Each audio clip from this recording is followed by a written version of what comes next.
Et si être au top dans son travail, ça commençait par être au top avec soi-même? Aujourd'hui, on discute avec Bernard Cayolle, notre intervenant qui a donné un cours un peu spécial, mixé gestion de soi et management pour apprendre à mieux se connaître, gérer la pression et cartonner aussi bien en entreprise que dans la vie de tous les jours. J'en profite aussi pour souhaiter la bienvenue à tous ceux qui nous rejoignent et soutiennent notre travail en s'abonnant à notre chaîne YouTube. Installez-vous bien, on démarre. Donc je m'appelle Bernard Cayolle, je suis le fondateur de l'Human, qui est un organisme de formation sur la méthode TOP. La méthode TOP, c'est quoi? C'est technique d'optimisation du potentiel. Et en fait, j'étais moniteur de sport de l'armée de l'air pendant plus de 15 ans. Et là, je m'occupais de la préparation physique et après mentale des militaires pour qu'ils puissent accomplir leur mission dans les meilleures conditions et puis rentrer sains et saufs à la maison. Et par rapport à FASUP, l'objectif c'était de montrer aux jeunes managers et puis de les sensibiliser déjà au fait qu'il fallait déjà savoir gérer ses émotions, prendre conscience de son état à un moment pour qu'on puisse toujours prendre les bonnes décisions, faire les bonnes actions et manager son équipe du mieux possible et pas sous le coup d'émotions ou de réactions un peu intempestive.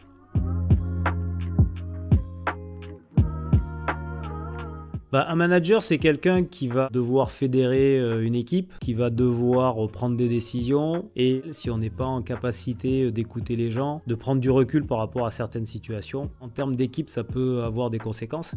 Donc c'est là que le lien avec le côté militaire est pour moi naturel puisque un militaire, des fois, il est chef de groupe ou des choses comme ça.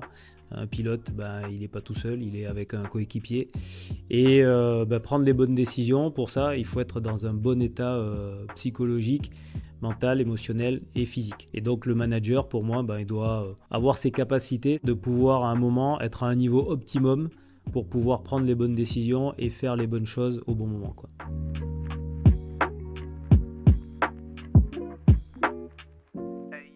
De se laisser emporter par ses émotions. À un moment, on peut être tous fatigués, agacés. On n'est pas le même quand on a passé une bonne nuit de sommeil que quand on a passé une sale nuit, qu'on a des douleurs de partout. Donc, cette influence-là va faire qu'on peut créer des erreurs, tout simplement. Demain matin, je me lève, je suis fatigué parce que j'ai passé une sale nuit, le petit il a mal dormi ou bien on a veillé un petit peu tard et j'ai pas forcément envie de voir des gens. La première personne qui va me voir en me disant, en venant se plaindre un petit peu, peut-être que je vais mal l'accueillir alors que en tant que manager, mon rôle ça va être justement de pouvoir écouter la personne avec plus ou moins d'empathie, de pouvoir peut-être dédramatiser des situations ou recadrer.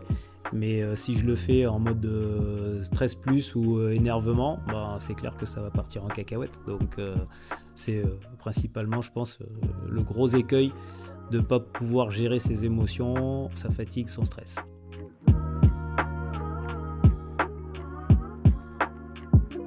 Alors dans tous les cas, je pense que c'est important de le conscientiser. Après, on est tous différents. Il y a des gens qui naturellement ont une capacité à prendre du recul, à gérer leurs émotions, à ressentir dans quel état ils sont. Et il y en a d'autres, par contre, qui sont assez loin de ça. Mais dans tous les cas, le fait d'apprendre, d'avoir des techniques, des méthodes qu'on va mettre en application, d'accord ? En top, on parle de formation, entraînement, application. D'abord, on se forme, ensuite on s'entraîne, après on met en application. Et le fait de répéter va faire qu'effectivement, on va être encore plus efficace au bon moment, quoi. Donc, c'est différent. Tu as des gens qui vont être très... qui n'ont pas besoin finalement et qui vont découvrir que ils savent tout faire bien. Bon, c'est parfait pour eux. Ça va au contraire les renforcer dans cet état-là. Et puis, il y a des gens qui vont prendre conscience qu'ils ont besoin peut-être d'avoir des outils plus ou moins importants dans plus ou moins différents domaines, quoi.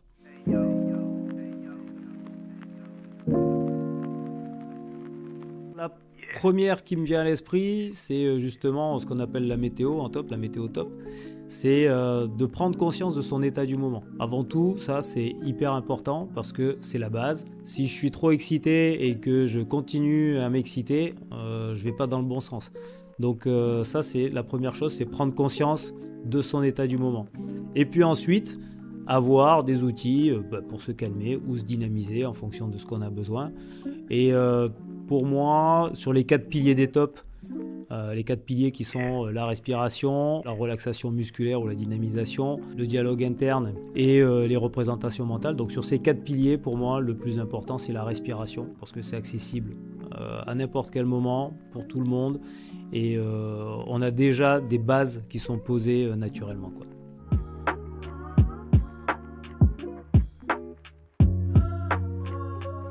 Pourquoi l'optimal plutôt que le maximum? Bah, c'est tout simple, hein. Quand on est au maximum, on s'use et puis les pièces elles pètent. Quand on est à l'optimum, bah, ça dure plus longtemps. C'est tout simple. C'est-à-dire que quand on est tout le temps en zone rouge, hein, alors les gens souvent ils savent mieux gérer leur moteur que leur corps. Bah, quand un moteur il est en zone rouge, on sait qu'à un moment il y a des choses qui vont lâcher. Donc on préfère revenir dans des zones optimales.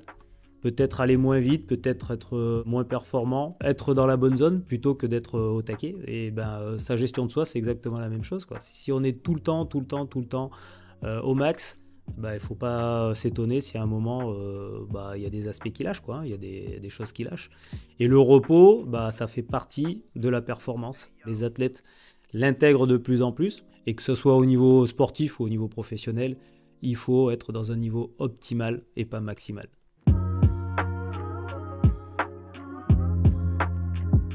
Ah ben bien sûr, c'est-à-dire que si tu as l'optimal de ton collaborateur, eh ben, quand il y aura besoin de mettre des coups d'accélérateur, eh ben, il sera en capacité de le faire. Et si effectivement il est à un moment possible de relâcher, ben, ça va lui permettre de se reposer, de récupérer de l'énergie, de récupérer des capacités émotionnelles et mentales, et donc de pouvoir être au mieux et sur la durée. Parce qu'avoir quelqu'un qui est au taquet pendant 6 mois et puis après pendant 6 mois il est plus capable de faire quoi que ce soit, c'est pas forcément la meilleure solution non plus, quoi.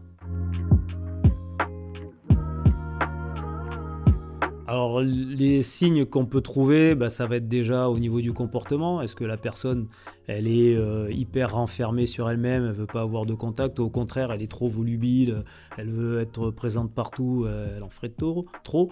Ça peut être au niveau du physique.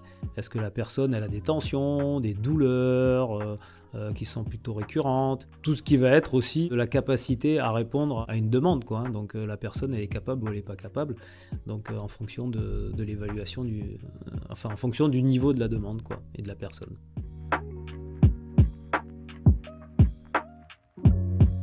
Bah, la routine, ce qui est intéressant dans la routine, c'est que ça permet au cerveau de ne pas consommer trop d'énergie, d'accord, et donc d'avoir plus de disponibilité pour faire d'autres choses. Les temps de repos, effectivement, bah, ça c'est primordial, hein. Toutes les personnes qui s'intéressent au sommeil le savent, donc ça c'est primordial, le repos. Et puis après, c'est intéressant aussi d'avoir des outils, hein. En top, on parle de boîte à outils. L'idée, c'est d'avoir des choses qui peuvent nous servir au moment où on en a besoin et pas forcément continuellement. Mais par contre, ben, si un jour j'ai besoin d'un outil, que je le connais, que je le maîtrise, eh ben, je l'utilise. Et puis quand j'en ai plus besoin, ben, je le laisse, je le range et puis on avance, quoi. Alors avec les élèves, je leur ai proposé la météo, cette prise de conscience un peu de son état. Alors c'est toujours un peu, quand on est en groupe, hein, c'est toujours un petit peu rigolo, il y en a toujours qui rigolent, mais il y a toujours un moment aussi où ça leur permet de se poser. Et les autres exercices que je leur ai fait faire, c'est des exercices de respiration apaisante et dynamisante. Un outil qu'on appelle la DPP, la dynamisation psychophysiologique, qui permet justement de se dynamiser, parce qu'on connaît tous des outils pour se calmer, aller se balader, respirer, s'étirer, choses comme ça. Mais bah, des fois, même quand on est fatigué, on doit mener nos actions. Donc je leur ai proposé cet outil de dynamisation pour pouvoir relever le niveau quand on est au plus bas, sans être obligé de prendre des excitants et des choses comme ça, quoi.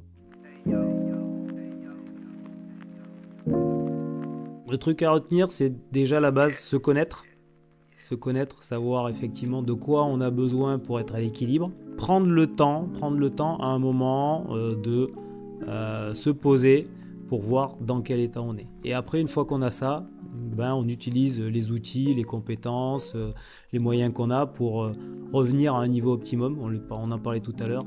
C'est ça, c'est rester à un niveau optimum et pas maximal. Ça, c'est très très important parce qu'aujourd'hui, comme tu le disais, on est plus toujours dans le faire plus, encore et toujours. Voilà.